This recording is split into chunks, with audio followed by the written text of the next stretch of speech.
marilah kita bersatu di dalam doa. Terpujilah Engkau Tuhan untuk kasih setiamu yang memberkati kami hingga pada saat ini. Bapa di sorga, pada saat ini Tuhan kami akan mendengarkan firman-Mu. Berkatilah hati dan pikiran kami. Di dalam Kristus Yesus kami berdoa dan mengucap syukur kepadamu. Amin. Jemaat terkasih dalam Tuhan Yesus Kristus, nats firman Tuhan yang memberkati kita pada hari ini tertulis di dalam Matius 19 ayat 29, dikatakan, "Dan setiap orang yang karena namaku meninggalkan rumahnya, saudaranya laki-laki atau saudaranya perempuan, bapa atau ibunya, anak-anak atau ladangnya, akan menerima kembali 100 kali lipat dan akan memperoleh hidup yang kekal." Demikian firman Tuhan. Jemaat terkasih dalam Tuhan Yesus Kristus, kalau kita menjadi pengikut Yesus, adakah keuntungan yang kita terima?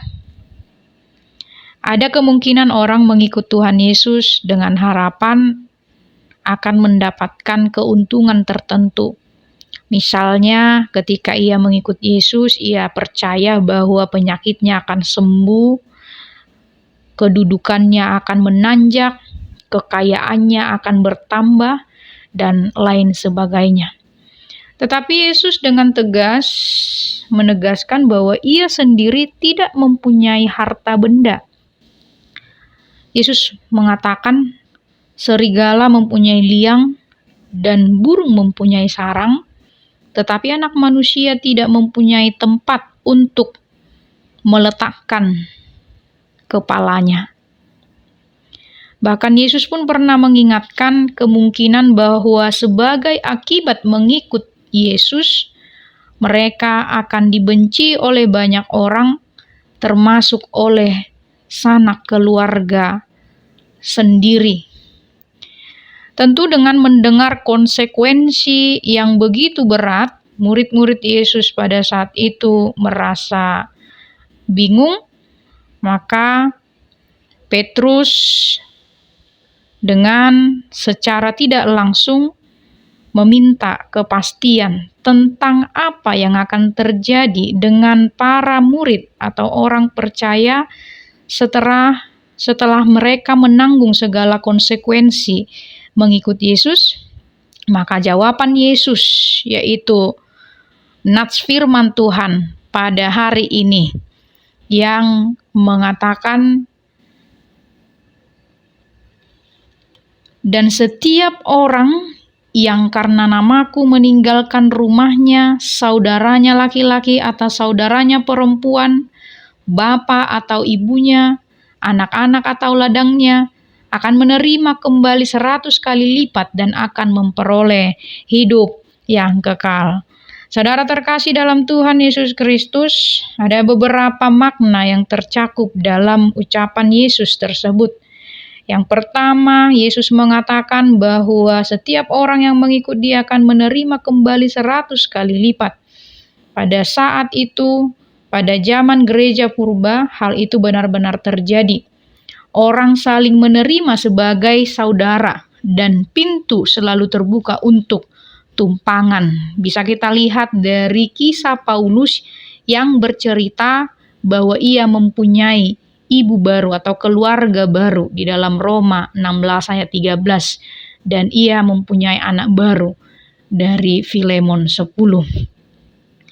Jemaat terkasih dalam Tuhan Yesus Kristus, dengan mengikut Yesus, tentu sebagai orang percaya kita memasuki hidup yang dimensi kualitas dan kuantitasnya melampaui segala keterbatasan kemanusiaan, ruang dan zaman.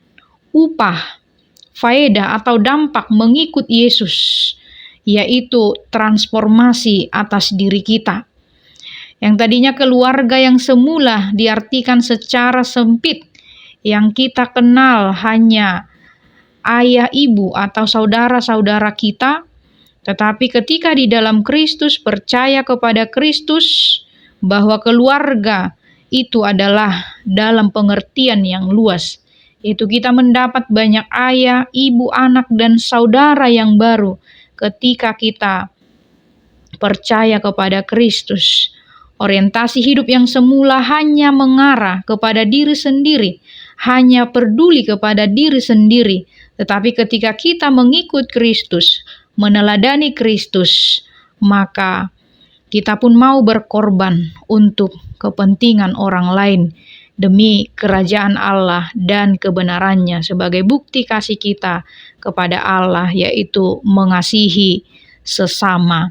Jemaat terkasih dalam Tuhan Yesus Kristus, Tuhan akan memberikan 100 kali lipat dengan apa yang ada di dunia ini. Oleh karena itu, yang kita kejar bukan lagi keberhasilan, tetapi ketaatan dan penyerahan kita kepada Tuhan. Tentunya kesetiaan kita kepada Tuhan. Sehingga dengan iman percaya kita kepada Kristus, dalam mengikut Ia sampai selama-lamanya dalam hidup kita, maka Kristus pun akan mengaruniakan kehidupan yang kekal bagi setiap orang yang percaya kepadanya. Amin, marilah kita berdoa. Terima kasih Tuhan untuk kasih setiamu yang memberkati kami. Biarlah firman-Mu yang sudah kami dengarkan dapat kami hidupi di dalam hidup kami ya Tuhan. Kuatkanlah kami dalam melakukannya. Terpujilah Engkau Tuhan, hanya di dalam nama Tuhan Yesus Kristus kami berdoa dan mengucap syukur kepadamu. Amin. Anugerah Tuhan kita Yesus Kristus, kasih setia Allah Bapa, dan persekutuan Roh Kudus yang menyertai kita sekalian. Amin.